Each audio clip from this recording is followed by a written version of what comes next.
my dad, because he was an alcoholic, he didn't know what he was doing.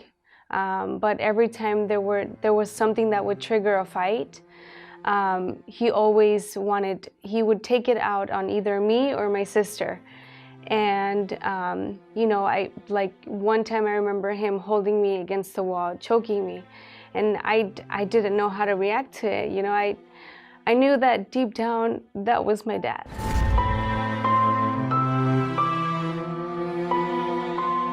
I had to leave the house, and at the age of 17, that was when I couldn't take it anymore, because I remember before that,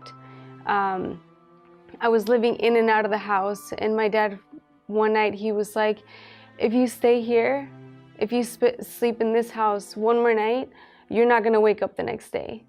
I was scared, and I remember it was like 1 in the morning or around that time. And I called one of my friends, and I was like, what? I had to leave because,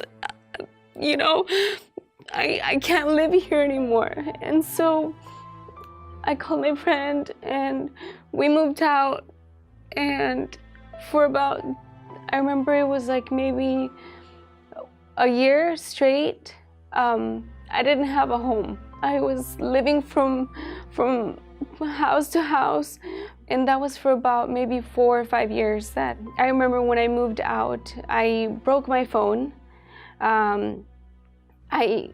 All of social media, I disconnected it so that even if my mom would try to look for me, even if my brother tried to look for me, they wouldn't be able to find me. That's when I started going out. It wasn't just Saturdays that I would go out, it was Fridays that I would go out. And I would try to find that happiness there in the clubs and drugs and alcohol, smoking. And so I started working at a lounge when I was at the age of 19, towards the end of the year. And I started working there, and everybody welcomed me, and I thought, hey, this is my family, I used to smoke every single day. I would wake up maybe like in the afternoon, like maybe around, I would say 11, 12. And instead of making myself a cup of coffee, I would make myself my hookah. And I would smoke so much to the point where it's like, if I didn't smoke, I felt like I needed that oxygen. And when I would go to work, I would drink. The reason for the drinking was I was trying to cover that emptiness that I had, that I tried to cover for so many years. Being raised as an independent woman, I started thinking about my career, raising, like opening up my own business, doing all these things, but yet I had all these plans, but I couldn't do them because all my money would go to alcohol. All my money would go to the hookah, the tobacco, the drugs. My lowest point was when I didn't have any other way out. As much as I tried to quit smoking, as much as I tried to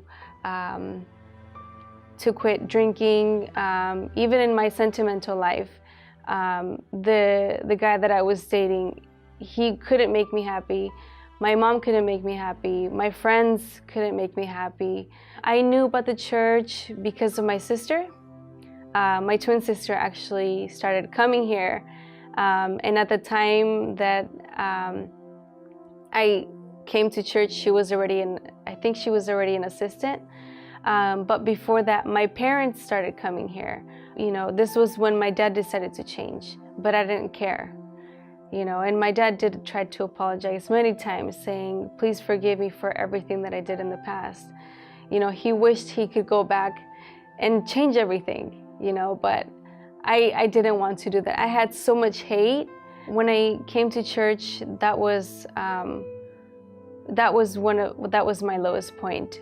That was when I decided to just listen to God and just give my entire life to God. And the first thing that I did was I left my boyfriend, because I said, well, you know what, if he's the one holding me back from giving my life, I don't want him.